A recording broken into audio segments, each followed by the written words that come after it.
1 centimetre നീളമുള്ള രാമായണം മുതൽ വിവിധ രാമായണ ശേഖരവുമായി ശ്രദ്ധേയനാവുകയാണ് പേരാവൂർ മണത്തണയിലെ പത്മനാഭൻ.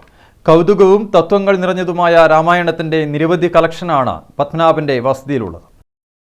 220-ൽ പരം വ്യത്യസ്ത ഭാഷകളിലെ വൈവിധ്യമാർന്ന ശേഖരമാണ് പേരാവൂർ മണത്തണയിലെ പത്മനാഭന്റെ പക്കലുള്ളത്. ഇതിലെ ഓരോ കഥയും ഗവേഷണം ചെയ്യുകയാണ് ഇന്ന് പത്മനാഭൻ. ജപ്പാൻ രാമായണം, ഇന്തോനേഷ്യൻ രാമായണം ഉൾപ്പെടെ ഇദ്ദേഹത്തിന്റെ കയ്യിലുണ്ട്.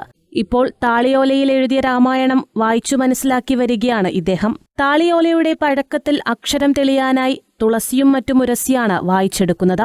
ഏത് രാമായണവും പത്മനാഭന് കാണാപ്പാഠമാണ്. തൃശൂരിൽ നടന്ന അയ്യാഗുരുദിന പ്രദർശനത്തിൽ പത്മനാഭന്റെ വ്യത്യസ്ത രാമായണങ്ങൾ സന്ദർശകർക്ക് കൗതുകമായി. 2005-ൽ എക്സൈസ് ഡിപ്പാർട്ട്മെന്റിൽ നിന്നും വിരമിച്ചതിനു ശേഷമാണ് രാമായണ ലോകത്തേക്ക് സജീവമായത്. 1 സെന്റിമീറ്റർ നീളമുള്ള രാമായണ പുസ്തകമാണ് കൗതുകമായി മാറിയത്.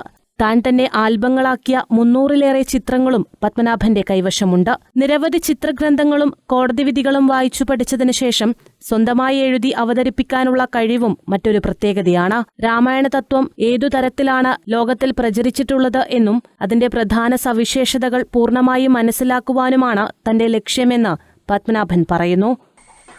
228 രാമായണവും രാമായണ കഥകളും അടങ്ങിയ 228 ഗ്രന്ഥങ്ങളുണ്ട്. അതുകൂടാതെ ധാരാളം ചിത്രങ്ങളിലായിട്ട് A4, A3 ചിത്രങ്ങളിൽ ലാമിനേറ്റ് ചെയ്ത് ബൈൻഡ് ചെയ്ത് ആൽബങ്ങളാക്കിയ 360ഓളം ചിത്രങ്ങൾ. 2010 മുതൽ തുടങ്ങിയതാണ് രാമായണ ശേഖരം. ഞാൻ ഇതുകൊണ്ട് ഉദ്ദേശിക്കുന്നത് രാമായണങ്ങളുടെ വ്യത്യസ്തത അറിയാത്തവരെ കാണിച്ചു കൊടുക്കുക, അറിയുന്നവർക്ക് അതെന്താണെന്ന് കൂടുതൽ അവരിൽ നിന്ന് എനിക്ക് ലഭിക്കുക.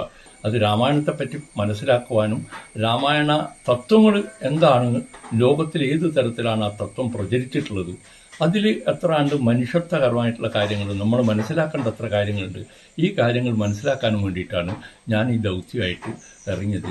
രാമായണം പഠിച്ച് മനസ്സിലാക്കുമ്പോൾ മനസ്സിൽ വീര്യത്തിന്റെ ഔഷധ ഗുണമാണ് ഉണ്ടാക്കുക എന്നാണ് പത്മനാഭന്റെ വീക്ഷണം. News bureau, Peravoor.